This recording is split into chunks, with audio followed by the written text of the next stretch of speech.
dari kelompok 2 yang beranggotakan saya Noni dengan ujung NPM 080, kemudian ada Yudiana Pratama dengan NPM 054, kemudian ada Fikri Tresna dengan ujung NPM 104, kemudian ada Denisa Julia Ananda dengan ujung NPM 045, dan ada Siti Rodiah Amelia dengan ujung NPM 060. Di sini kami akan mempresentasikan mengenai pengaruh bangsa Barat di Asia Tenggara. Yang pertama, masuknya bangsa Barat ke Asia Tenggara. Ketika berbicara mengenai sejarah, maka kita tidak bisa mengabaikan masa di mana bangsa Barat ke Asia Tenggara kita ini seperti Portugis, Spanyol, Belanda, Inggris, dan negara lainnya. Kedatangan mereka tentunya banyak meninggalkan jejak sejarah tentang keberadaan mereka di suatu wilayah yang dikunjunginya. Sebelum berlabuh di suatu wilayah yang namanya Pulau Ende dan pesisir selatan Pulau Flores, yaitu di Kampung Numba, Kecamatan Nangapanda, Kabupaten Ende, Flores, Nusa Tenggara Timur. Bangsa Spanyol telah melakukan perjalanan yang panjang dari Malaka, Maluku, Larantuka, dan lain sebagainya. Pulau Ende pada masa lalu menjadi salah satu daerah tujuan atau disebut juga transito para pedagang dan pelayar dari Jawa, Makassar, dan Ternate.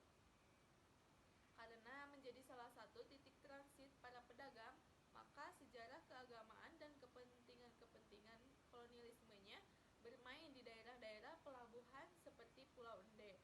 Kasus-kasus seperti ini tidak hanya terjadi di Pulau Ende, namun juga di Lahayong atau Solor Flores Timur, Pulau Alor, dan Kupang, yaitu pelabuhan-pelabuhan yang terkenal di Nusa Tenggara Timur pada masa lalu. Negara-negara barat yang berhasil menginjak Asia Tenggara. Yang pertama yaitu Portugis. Bangsa barat pertama yang berhasil menginjakkan kakinya di Asia Tenggara yaitu Portugis. Mereka berhasil tentunya dengan beberapa kegagalan yang dilaluinya. Bangsa Portugis pertama kali menginjakkan kakinya yaitu di Nusantara, tepatnya di daerah Malaka pada tahun 1511. Mereka datang untuk memanfaatkan rempah-rempah yang bisa mereka dapatkan di tanah timur, kemudian dijualnya lagi di negerinya. Yang kedua ada Spanyol. Dengan datangnya bangsa Portugis, tentu membuat bangsa barat lainnya iri dengan kemajuan Portugis. Begitu juga Spanyol. Kemudian Spanyol menyusul Portugis yang datang ke Asia Tenggara untuk mendapatkan rempah-rempah supaya lebih menguntungkan. Spanyol berhasil mendarat pertama kali di daerah Filipina, tepatnya di Cebu pada tahun 1521 hingga 1898. Namun, suatu ketika bangsa Spanyol bertemu dengan Portugis di Maluku, sehingga timbul perselisihan di antaranya. Kemudian mereka membuat perjanjian yang dikenal dengan Perjanjian Saragossa, di mana mereka sepakat menentukan batas timur yang yaitu garis meridian supaya perselisihan dapat diakhiri. Kemudian ada Belanda. Belanda berhasil menginjak ke Asia Tenggara, tepatnya di Banten pada tahun 1596. Belanda juga berhasil mendesak bangsa Portugis agar Malaka jatuh ke tangan mereka, hingga akhirnya Portugis pergi ke Indonesia bagian timur, tepatnya di Pulau Timur atau Nusa Tenggara Timur. Pada periode kedua, tepatnya pada tahun 1602, Belanda mendirikan VOC untuk memonopoli perdagangan di Asia Tenggara. Pada saat itu, Belanda berhasil mengusir bangsa barat lainnya di Nusantara, sehingga Belanda menjadi penguasa satu-satunya pada masa itu dan mengambil keuntungan sebanyak-banyaknya. Selain memanfaatkan sumber daya alamnya, mereka juga memanfaatkan sumber daya manusia di Nusantara. Kemudian ada Perancis. Pada tahun 1601, Perancis berhasil mendarat pertama kali di Banten.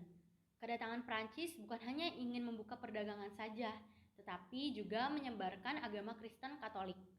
Prancis menduduki Nusantara selama 5 tahun lamanya, setelah kemudian Inggris mengambil alih kekuasaannya.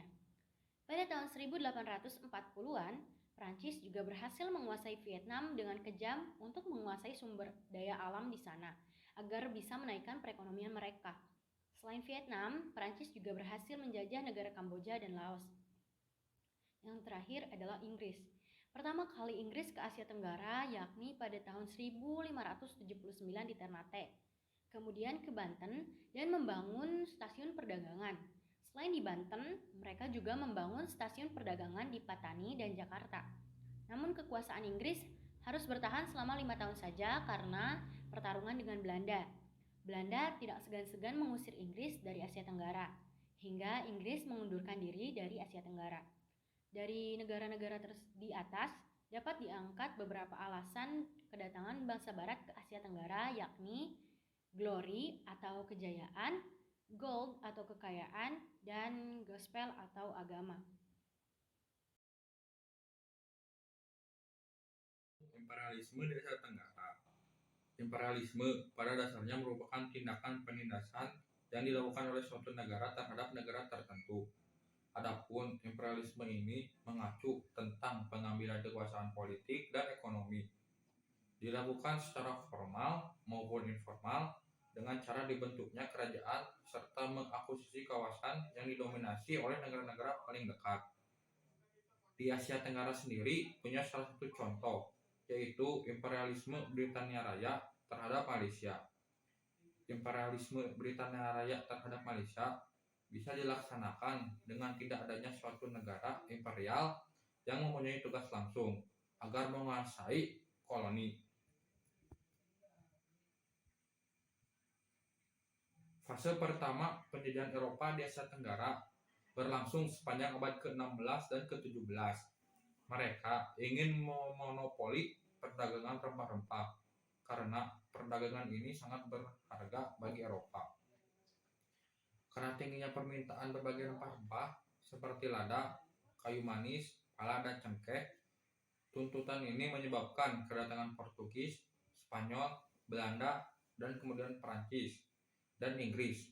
Pedagang rempah-rempah laut sangat kompetitif. Orang-orang Eropa segera berusaha untuk menghilangkan satu sama lain dengan secara paksa, mengambil kendali atas pusat-pusat produksi. Pusat perdagangan dan lokasi-lokasi strategis yang vital dimulai dengan akuisisi kawasan Malaka oleh bangsa Portugis sekitar tahun 1511. Sepanjang abad ke-17 dan ke-18, penaklukan difokuskan pada pelabuhan-pelabuhan di sepanjang jalur maritim yang menyediakan jalur perdagangan maritim yang aman. Itu juga memungkinkan penguasa asing untuk memungut pajak dan mengendalikan harga komoditas Asia Tenggara yang sangat diinginkan. Pada abad ke-19, hampir semua wilayah Asia Tenggara telah dipaksa masuk ke dalam berbagai lingkup pengaruh pemain global Eropa. Siam yang telah berfungsi sebagai negara penyangga yang nyaman, terjepit di antara Burma, Inggris, dan Indochina. Prancis adalah satu-satunya negara yang menghindari pemerintahan asing langsung. Namun, raja-raja harus menghadapi penghinaan berulang kali. Menerima perjanjian yang tidak setara di antara campur tangan politik besar-besaran Inggris dan Prancis dan kerugian teritorial setelah Perang Prancis-Siam pada tahun 1893. Selanjutnya mengenai reaksi para penguasa tradisional. Asia Tenggara merupakan bagian dari benua Asia yang di dalamnya terdiri dari tanah yang besar atau yang biasa dikenal dengan Indochina. Kedatangan bangsa Barat ke Asia Tenggara tentunya mengundang reaksi di dalamnya. Dari berbagai daerah memberikan respon yang berbeda-beda akan kedatangan bangsa Barat. Ada daerah yang awalnya hanya memanfaatkan kedatangan bangsa Barat untuk memperkuat pertahanan dan melakukan perlawanan ke kerajaan lain. Namun ada pula yang memang sejak dari awal telah memberikan perlawanan. Tetapi ternyata bangsa Barat lebih cerdik dalam menghadapi perlawanan yang diberikan para pengusaha tradisional. Mereka mengadu domba kerajaan-kerajaan yang ada di Asia Tenggara yang memiliki kepentingan berbeda satu sama lainnya. Kedatangan bangsa Barat juga memberikan banyak pengaruh terutama pada perubahan di daerah Asia Tenggara.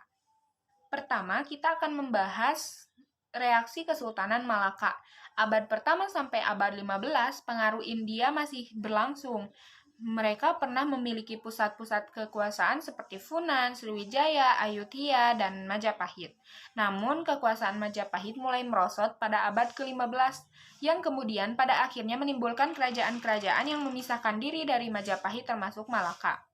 Tom Price berpendapat jika penguasa pertama Malaka adalah Parameswara. Ia meminta kepada Sultan Pasai agar Malaka diizinkan untuk membayar Arun Forma sendiri. Pada saat itu, kerajaan Malaka berada di bawah pengaruh Samudra Pasai. Pada saat itu, Sultan Pasai setuju, tetapi memberikan syarat agar penguasa Malaka masuk Islam. Namun sayangnya, syarat tersebut ditolak. Tetapi Prameswara membiarkan para pedagang Islam masuk ke Malaka asal membawa emas. Barang lainnya yang diperdagangkan di Malaka sendiri yaitu lada hitam, tikah, kapur, kayu cendana, damar, dan sarang burung. Nah, untuk selanjutnya itu ada reaksi kerajaan Ayutthaya. Bangsa Lao Thai diusir oleh Kublai Khan dari daerah barat Cina pada tahun 1250.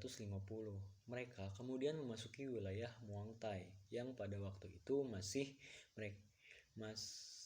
menjadi daerah kekuasaan kerajaan Khmer yang berpusat di Angkor, Kamboja. Mereka kemudian berhasil menguasai wilayah bagian utara barat dan barat daya. Agama Islam sudah memiliki pengaruh yang besar pada masa pemerintahan kerajaan Ayutthaya. Hal ini dibuktikan dengan adanya kaum muslim yang diangkat menjadi menteri yang adanya saudagar yang dekat dengannya dan menjadi mereka kelompok yang berpengaruh di istana. Kisaran tahun 1534 sampai 1590, kerajaan Ayutthaya menjadi jajahan Pranarayat, kemudian berhasil membebaskan Siam pada tahun 1684. Pada waktu dinasti Tongga bangkit kembali, ternyata dinasti Tongga juga berhasil kembali dalam merebut daerahnya.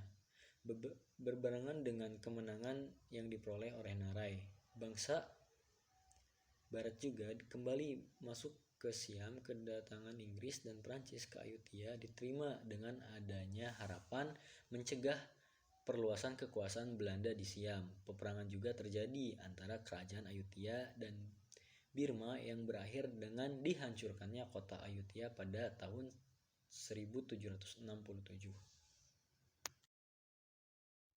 Sekian presentasi dari kelompok kami. Mohon maaf bila ada kekurangan. Untuk selanjutnya saya serahkan kepada moderator.